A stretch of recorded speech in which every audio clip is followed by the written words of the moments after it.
अस्सलाम वालेकुम my dear students. मैं मोहम्मद शारिक। आज मैं आपका 10th क्लास का इंग्लिश का ग्रामर का सेकंड चैप्टर स्टार्ट करते हैं, जिस चैप्टर का नाम है सेंटेंसेस एंड देयर काइंड्स। ठीक है, तो सेंटेंस के बारे में आप जानते हैं। Sentence is a group of meaningful words, a meaningful group of words. ठीक है, अब यहाँ एक सेंटेंस के पार्ट ऑफ द सेंटेंस एक सब्जेक्ट होता है और एक प्रेडिकेट होता है। एक सब्जेक्ट होता है और एक प्रेडिकेट होता है ना। सब्जेक्ट क्या होता है? Subject is a part of sentence about which something is said. ठीक है, सेंटेंस का वो पार्ट वो चीज़ जिसके बारे में कुछ कहा जाता है उसे सब्जेक्ट कहते हैं। वो ये लिख रहा है, वाक्य का वह भाग जिसके बारे में कुछ कहा जाता है सब्जेक्ट कहलाता है। ठीक है, अनदर पार्ट, वाक्य में सब्जेक्ट के बारे में जो कुछ कहा जाता है, whatever is said about subject is known as predicate. ठीक है, whatever is said about subject is known as predicate. तो सेंटेंस के एक सब्जेक्ट हो गया और एक प्रेडिकेट हो गया, दो पार्ट्स होते हैं। ठीक है, sentence is equal to subject plus predicate. अब इसके बारे में अब हम आगे देखते हैं। सब्जेक्ट के कई टाइप्स होते हैं या काइंड्स होते हैं। Qualifier subject, main word. फिर ये क्वालिफायर तीन तरह के होते हैं, डिटरमाइनर, एडजेक्टिव और एडजेक्टिव फ्रेज। ठीक है, और प्रेडिकेट के थ्री टाइप्स होते हैं, verb, object and complement. Verb, object and complement, और जिसमें से ऑब्जेक्ट दो तरह का होता है, इनडायरेक्ट ऑब्जेक्ट और डायरेक्ट ऑब्जेक्ट। तो जैसे अगर हम कोई सेंटेंस देखते हैं, फॉर एग्जांपल यहाँ हम सेंटेंस देखते हैं सबसे पहले, है ना, रवि इज़ माय फ्रेंड। तो इस सेंटेंस में रवि के बारे में बात हो रही है कि रवि मेरा दोस्त है, तो रवि सब्जेक्ट होगा। और रवि के बारे में क्या बात हो रही है? वो मेरा दोस्त है, तो Ravi is the subject and part of this sentence is my friend is predicate. यानी कि यहाँ से लेके फ्रेंड से लेकर ये प्रेडिकेट है। ठीक है, और ये सब्जेक्ट है, ये सब्जेक्ट है, और ये पूरा प्रेडिकेट है। अब प्रेडिकेट में वर्ब होता है, ऑब्जेक्ट होता है और कॉम्प्लीमेंट होता है। यहाँ देखिए आप, प्रेडिकेट में वर्ब होता है, ऑब्जेक्ट होता है, कॉम्प्लीमेंट होता है। तो इसमें वर्ब कौन सा है? इसमें हेल्पिंग वर्ब है, इज़, हेल्पिंग वर्ब। ठीक है, और ये ऑब्जेक्ट हो गया। ठीक है, इसमें कॉम्प्लीमेंट नहीं है। ठीक है, अब ये है परी इज़ डांसिंग ए सॉन्ग। तो ये किसके बारे में बात हो रही है? परी डांस कर रही है। परी is subject, is dancing a song, dance कर रही है, ये वर्ब हो गया। ठीक है, तो ये आपका सब्जेक्ट हो गया, इसके बारे में बात हो रही है। ये पूरा यहाँ से लेकर यहाँ तक ये आपका प्रेडिकेट हो गया। क्या हो गया? प्रेडिकेट। अब इस प्रेडिकेट में से ये वर्ब है और ये ऑब्जेक्ट है। ठीक है, समझ रहे हैं? अब चलिए हम आगे बढ़ते हैं। ये देखिए क्वालिफाइड, डिटरमाइनर और एडजेक्टिव फ्रेज के बारे में है। ठीक है, इसको हम आपको पेज को भेज देंगे, तो आप थोड़ा बहुत इसमें से पढ़ लीजिएगा। अब हम टाइप्स ऑफ सेंटेंस के बारे में आते हैं। जैसे कि आप पहले से ही जानते हैं कि चार तरह के सेंटेंस इसमें दे रखे हैं, असर्टिव सेंटेंस, इंट्रोगेटिव, इम्पेरेटिव और एक्सक्लेमेटरी। और एक तरह के और होते हैं जो इसमें नहीं हैं, मैं लिख देता हूँ यहाँ पर। वो होते हैं ऑप्टेटिव सेंटेंस, ऑप्टेटिव सेंटेंस। ठीक है ना, ऑप्टेटिव सेंटेंस। तो यहीं से हम बताते हैं, असर्टिव सेंटेंस वो होते हैं जिसमें हम किसी चीज़ के बारे में, ठीक है, असर्टिव मानते हैं, अफर्मेशन, पॉजिटिव। और इसका दूसरा हो गया नेगेटिव। ठीक है, तो जिसमें नॉट आता है तो उसे नॉट के नेगेटिव सेंटेंस होते हैं। जिसमें नॉट आता है वो नेगेटिव सेंटेंस होते हैं। ठीक है, और जिसमें क्वेश्चन मार्क आता है वो इंट्रोगेटिव सेंटेंस कहलाते हैं, है ना।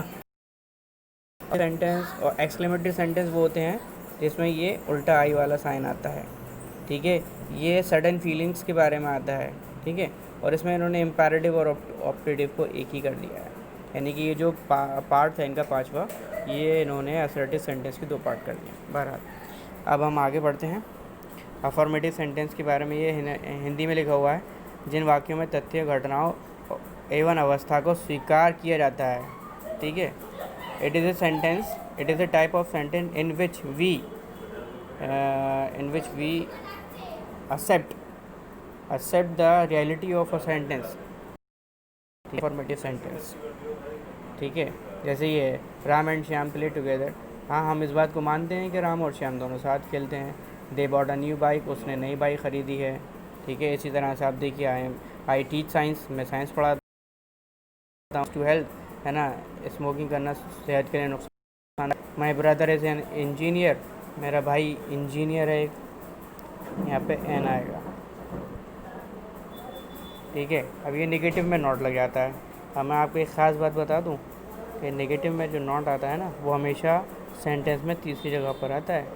जैसे ये 2 वर्ड हो गए, दैट इज़ नॉट तीसरी जगह पर, ठीक है। और ये हो गया this couple has no kid, अभी इसमें नो है। ही इज़ नॉट, ये नॉट आ गया तीसरी जगह पर। इंट्रोगेटिव सेंटेंस वो होते हैं जिसमें हम कोई सवाल पूछते हैं। दीज आर दो sentence in which we ask a question. अब सेंटेंस इंट्रोगेटिव 2 तरह के होते हैं, एक तो यस नो टाइप के होते हैं, यानी कि कुछ सवाल ऐसे होते हैं जिसका सवाल सिर्फ हाँ या ना में दिया जा सकता है। जैसे कि अगर आपसे पूछा जाए आपने पानी पिया, तो आप कह देंगे हाँ पिया, या फिर नहीं पिया। तो यस और नो टाइप होते हैं। और कुछ ऐसे होते हैं जिसमें हमें बात को पूरा बताना होता है, ठीक है। जैसे मैं आपसे पूछूं कि आपका नाम क्या है, तो आप इस सवाल का जवाब ये नहीं हाँ या ना में नहीं दे सकते, आपको अपना नाम बताना होगा, है ना। You will say that my name is what ever your name, तो आपका जो भी नाम होगा आप बताएंगे। जैसे ये सवाल है, is he a good student, क्या वो एक अच्छा लड़का है, तो हाँ आप या तो यस कहेंगे या फिर नो कहेंगे। Have they beaten a thief, क्या उन्होंने चोर को पीटा था, हाँ तो या तो आप यस कहेंगे या नो कहेंगे। कैन, है ना, क्या मुझे आप किताब दे सकते हैं अपनी, तो आप यस कहेंगे या फिर नो कहेंगे। अब ये उसके बाद में आते हैं WH टाइप क्वेश्चन, ठीक है। WH टाइप में ये आते हैं, वाट आता है, ठीक है। WH वर्ड कौन से हैं, वाट, व्हेन, हाउ, ठीक है, वेयर, ठीक है, वेयर डज टीना लिव, है ना। Why did they not go to office together, है ना, वो ऑफिस साथ में क्यों नहीं जाते हैं। Where does Tina live, Tina कहाँ रहती है, ठीक है। और what is your mother name, ये समझ रहे हैं आप। When does son eat the food, how can you do this, ये सब आप जानते हैं, आसान सेंटेंसेस हैं। फिर उसके बाद इम्पेरेटिव, ठीक है। इस इम्पेरेटिव में जिसमें कोई हम प्रार्थना यानी कि दुआ करते हैं, या फिर आज्ञा, ऑर्डर, ठीक है, हम इसमें लिख देते हैं प्रार्थना मतलब प्रे, ठीक है, आज्ञा, ऑर्डर, ठीक है। आदेश भी ऑर्डर हो गया। सुझाव, एडवाइस, ठीक है। प्रस्ताव, प्रपोजल, ठीक है। यानी कि जिसमें हम कोई दुआ देते हैं या बद्दुआ देते हैं या ऑर्डर देते हैं या किसी को सुझाव देते हैं, प्रपोजल देते हैं, तो ऐसे सारे सेंटेंस इम्पेरेटिव कहलाते हैं, ठीक है। जैसे कि देखो इसमें पहला सेंटेंस पढ़ते हैं अब हम, work hard otherwise you will fail, मेहनत करो नहीं तो तुम फेल हो जाओगे। तो इसमें क्या है, हम इसमें एडवाइस दे रहे हैं, work hard otherwise you will fail, मेहनत करो नहीं तो तुम फेल हो जाओगे। गो एंड सिट देयर, जाओ वहाँ बैठो, है ना। तो ये ऑर्डर है, ये क्या है, ये ऑर्डर है, ठीक है, ये ऑर्डर है, ये एडवाइस है, लेकिन हम वहाँ बैठे तो बहुत अच्छा लग रहा है, मतलब कुछ लग रही थी, ये एडवाइस है। मतलब खुली खुली हवा लग रही है। और please give me your pen, ये रिक्वेस्ट है, क्या है ये, रिक्वेस्ट, प्रे, रिक्वेस्ट, ठीक है। इसी तरह से ये ऑर्डर है, ठीक है, ये कमांड है या फिर ऑर्डर है, ठीक है। Please help me to solve this problem, ये रिक्वेस्ट है, ठीक है। अब ये इम्पेरेटिव ये भी होते हैं, नीचे देखते हैं इसमें हम, जिसमें नेगेटिव आता है, नेगेटिव इम्पेरेटिव कहते हैं उन्हें। Do not pluck the flower, फूल मत तोड़ो, ये भी एक बात ऑर्डर दिया जा रहा है, फूल मत तोड़ो। Do not eat junk food, है ना, जंक फूड मत खाओ, तो ये मशवरा भी हो सकता है, एडवाइस भी हो सकता है, ठीक है। I have never seen a such a person, तो ये एक क्या कहते हैं बात रही है, ठीक है।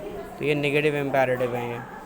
और इम्पेरेटिव लेटर्स से भी आते हैं, लेटर्स राइड द बाइक, चलो बाइक चलाते हैं। Let me play in the ground, है ना, मुझे खेलने दो, मुझे ग्राउंड में खेलने दो, चलो बाइक चलाते हैं, ये भी क्या है, ये एक प्रपोज़ल है।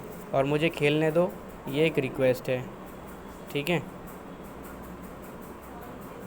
अब इसके बाद एक्सक्लेमेटरी सेंटेंस वो होते हैं जिसमें हम ये उल्टा आई लगाते हैं, ठीक है ना, जिसमें हम सडन फीलिंग को डिस्क्राइब करते हैं, अचानक से जो हमारे साथ अच्छा या बुरा होता है, ठीक है। जैसे what an amazing player Dhoni is, जैसे हम धोनी को बहुत अच्छा खेलते हुए देखें तब हम ये कहें कि यार ये कितना अच्छा प्लेयर है, कितना अच्छा खेलता है ना। तो ये एक एक्सक्लेमेटरी सेंटेंस हो गया। व्हाट इज़ लवली पिक्चर, है ना, कितनी खूबसूरत पिक्चर है। मे यू लिव लॉन्ग, तुम खूब जियो। इसमें और भी वर्ड आते हैं, हुर्रे, ये आता है हुर्रे, ठीक है। ब्रावो, ये वर्ड भी आते हैं इसमें, ये भी आप अलग से लिख लीजिएगा, ठीक है। ये हुर्रे, ब्रावो, एलस, तो ये सारे एक्सक्लेमेटरी वर्ड्स हैं ये, ठीक है। हाउ अगली शी इज़, है ना, ये कितनी बुरी है वो, है ना, तो ये भी एक्सक्लेमेटरी हो गया। हुर्रे, ये आगे नहीं हो गया, hurray, bravo, alas, we won the match. अब ये फ्रेज़ के बारे में बात करते हैं।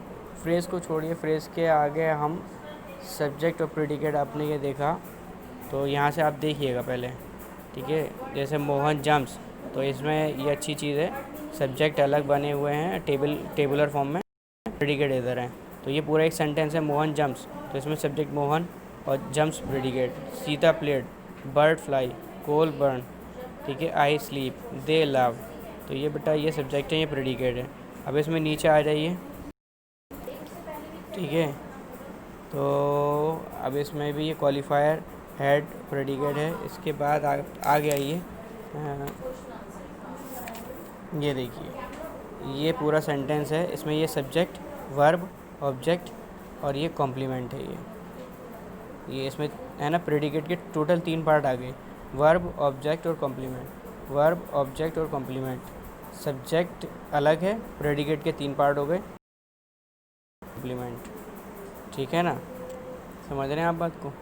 ये कॉम्प्लीमेंट क्या होता है, अब देख लीजिए। कॉम्प्लीमेंट होता है पूरा करना, मुकम्मल करना, कुछ क्रियाओं के साथ पूरक, यानी कि पूरा करने वाला।